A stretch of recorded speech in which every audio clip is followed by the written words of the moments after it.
বিসমিল্লাহির রহমানির রহিম। পরম করুণাময় অসীম দয়ালু আল্লাহর নামে শুরু করছি।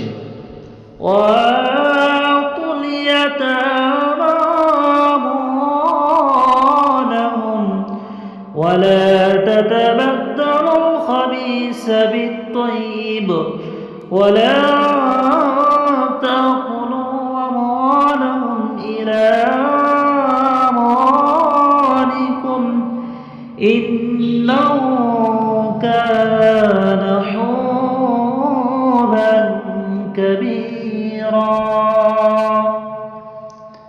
আর তোমরা ইয়াতীমদেরকে তাদের ধন সম্পদ দিয়ে দাও, এবং তোমরা অপবিত্র বস্ত্রকে পবিত্র বস্ত্র দ্বারা পরিবর্তন করো না, এবং তাদের ধন সম্পদকে তোমাদের ধন সম্পদের সাথে খেও না, নিশ্চয় তা বড় পাপ।